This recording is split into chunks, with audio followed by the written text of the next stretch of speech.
चाहे नाग पंचमी हो, चाहे श्रावण महीने की शुक्ल पक्ष की, चाहे कृष्ण पक्ष की पंचमी हो, और समझ लो अच्छे से,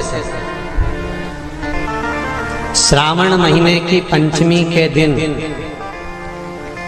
देवाधिदेव महादेव पर चढ़ाई गई शमी पत्र आस्तिक मुनि का नाम लेकर, कौन से मुनि? आस्तिक मुनि का नाम लेकर शमी पत्र को वापस उठाकर उसको अपने दरवाजे की चौखट पर कहीं पर भी या द्वार पर कहीं पर भी एक ओर रख देने पर घर के अंदर, बगीचे के अंदर सर्प प्रवेश नहीं करता। ध्यान रखिए, सर्प प्रवेश नहीं करेगा।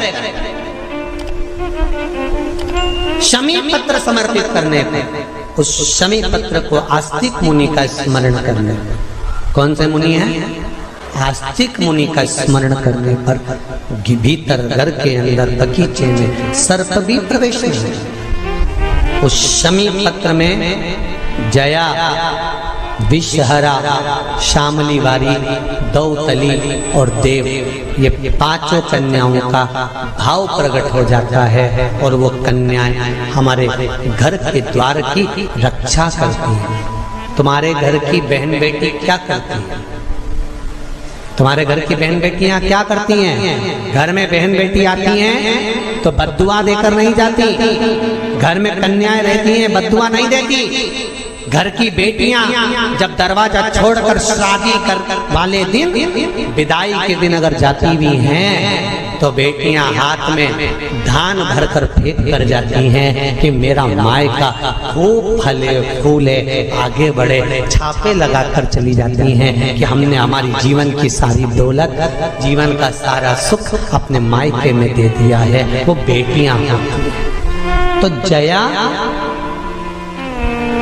विषहरा, शामली बारी, दौतली, देव, ये उस घर में निवास करती हैं जिससे ये पंचमी, कौन सी तिथि? पंचमी, चाहे वो शुक्ल पक्ष की हो, चाहे वो कृष्ण पक्ष की। श्रावण महीने की पंचमी के दिन शंकर भगवान पर जिस परिवार के व्यक्ति का कांवड़ जल हमने बताया है आपको, जरूरी नहीं है कि डंडा बांधकर 2 कावड़ के जल के लोटे लेकर जाओ, आप अपने हाथ में भी 2 पात्र लेकर जा सकते हैं। पंचमी तिथि के दिन हाथ में 2 लोटे जल के, 2 कलश जल के जब हम शंकर भगवान को चढ़ाते हैं तो ऊपर जो कमंडल होता है शिव जी के ऊपर जलधारी होती है, जिसमें जया, विषहरा, शामली बारी, दौतली और देव, शंकर भगवान की 5 बेटियां जिसमें विराजमान होती हैं। जब हम जल समर्पित करते हैं, हमारे पीढ़ी में, परिवार में अगर कोई अधोगति में मर गया होता है, कुंवारी अवस्था में चले गया होता है, गर्भ में मर गया होता है, गर्भ के बाहर निकलकर भी अगर कुंवारी अवस्था में चले गया होता है, तो श्रावण महीने की दोनों पंचमी पर परिवार का अगर कोई एक व्यक्ति भी जल चढ़ा देता है शंकर भगवान पर, तो सर्प की योनि में नहीं पड़ता, जीव मुक्त हो जाता, प्रेत योनि में सर्प की योनि से मुक्त हो जाता।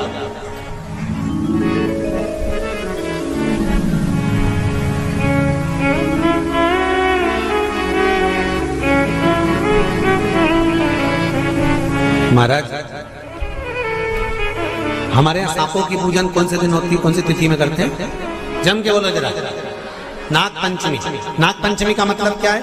सांपों की पूजन करो। नाग पंचमी का मतलब होता है शंकर जी के मंदिर में जाकर 1 लोटा जल समर्पित कर दो। उसका कारण क्या है कि हमारे परिवार में, हमारे कुटुंब में कोई 7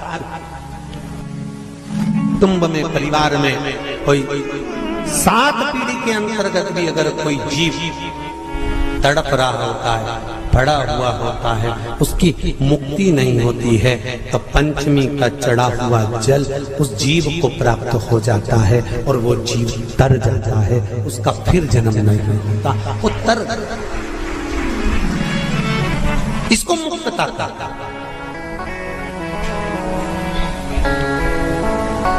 इसको मोक्ष का।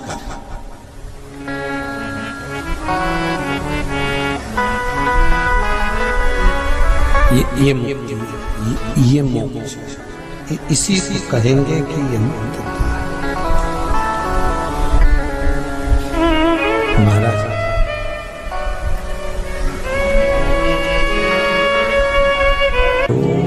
चाहे नाग पंचमी हो, चाहे श्रावण महीने की शुक्ल पक्ष की, चाहे कृष्ण पक्ष की पंचमी हो, और समझ लो अच्छे से,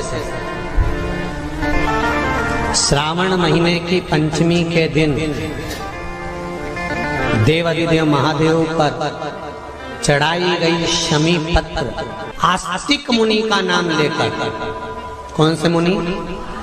आस्तिक मुनि का नाम लेकर शमी पत्र को वापस उठाकर उसको अपने दरवाजे की चौखट पर कहीं पर भी या द्वार पर कहीं पर भी एक ओर रख देने पर घर के अंदर, बगीचे के अंदर सर्प प्रवेश नहीं करता। ध्यान रखिए, सर्प प्रवेश नहीं करेगा। शमी पत्र समर्पित करने पर, उस शमी पत्र को आस्तिक मुनि का स्मरण करने, कौन से मुनि है? आस्तिक मुनि का स्मरण करने पर भीतर घर के अंदर बगीचे में सर्प भी प्रवेश नहीं। उस शमी पत्र में जया, विषहरा, श्यामली वारी, दौतली और देव, ये पांचों कन्याओं का भाव प्रकट हो जाता है और वो कन्याएं हमारे घर के द्वार की रक्षा करती हैं। तुम्हारे घर की बहन बेटी क्या करती है? तुम्हारे घर की बहन बेटियां क्या करती हैं? घर में बहन बेटी आती हैं तो बद्दुआ देकर नहीं जाती। घर में कन्याएं रहती हैं, बद्दुआ नहीं देती।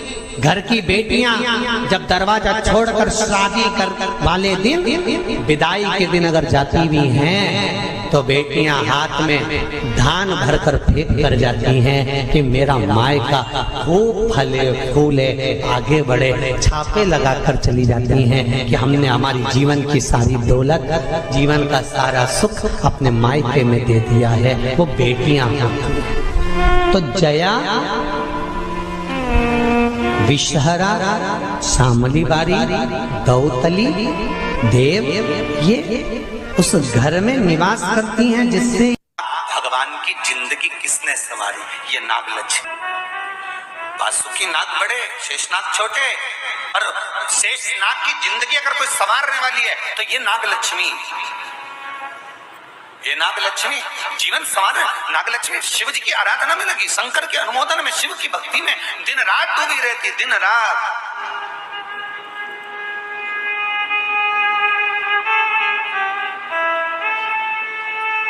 कितना सुंदर संवाद है। पान की बेल में, पान जानते हो? तांबुल, जो खाने वाला पान होता है। पान की बेल में चारों तरफ से बेल लगाकर नागलक्ष्मी उसमें बैठकर शिव की आराधना करती थी। इसलिए आज भी शास्त्र के हिसाब से देखा जाए तो सबसे ज्यादा सांप, सबसे ज्यादा सर्प, सबसे ज्यादा नाग नागिन, सबसे ज्यादा सर्प अगर कहीं रहते हैं तो जहां पान की खेती होती है, जहां पर तांबुल उत्पन्न होता है, जहां पान की बेल होती है, सबसे ज्यादा सांप वहीं पर पाए जाते हैं। सबसे ज्यादा सांप वहीं पर जाते हैं। और जो पान उतारने वाले रहते हैं, पान तोड़ने वाले रहते हैं, पान बेचने वाले रहते हैं, जिनको हमारे यहाँ सहज भाषा में चौरसिया कहते हैं, इनका एक विधान रहता है कि सांप पान के उस बेल में चारों तरफ रमे रहते हैं। पान की बेल में सांप के बच्चे चारों तरफ भ्रमण करते रहते हैं। और ये चौरसिया पान उतारने वाला, बेल में से पान तोड़ने वाला, सांप के बच्चों को उठाकर, सांप को उठाकर उधर रख देता है और पत्ते तोड़ लेता है, पत्ते तोड़ लेता। उसको सर्प नहीं डसते। क्यों? क्योंकि यहाँ पर वर है इन चौरसियाओं को। कई चौरसिया लोग सोचे होंगे कि हम नाग की पूजन करते हैं, हम सर्प की पूजन करते हैं, नाग पंचमी पे हम सर्प का स्मरण करते हैं, हमारे कुल देवता के रूप में हम सर्प पूजते हैं। पर कभी चौरसिया ने विचार करा कि आखिर तुम्हें कौन सा वर प्राप्त हुआ कि तुम्हें सर्प नहीं डसेगा? तुम्हें कौन सा वर प्राप्त हुआ कि सांप तुम्हें नहीं काटेगा? पान उतारते समय, पान तोड़ते समय, पान को ले जाते समय सर्प तुम्हें डस नहीं करेगा। क्योंकि जिस समय पर नाग लक्ष्मी भगवान शिव की आराधना करती है पान की बेल के पास में, उस समय पर एक सहज भाव में, एक ग्रामीण, एक सहजता उस नागिन को आते हुए देखता था, नाग लक्ष्मी को आते हुए देखता था। जो नागिन कभी तो सुंदर स्त्री का रूप, लक्ष्मी जैसा रूप बना लेती है और कभी नाग का रूप बना लेती है। बड़ा विचित्र उसको लगता था। और वो एकांत में बैठा, इसने आकर देखा कि नाग लक्ष्मी सेवा में लीन रहती, किसी जीव को वहां आने नहीं देता। शास्त्र तो यहां तक कहता है कि जब नाग लक्ष्मी पूजन करती थी तो कहा, पूछा गया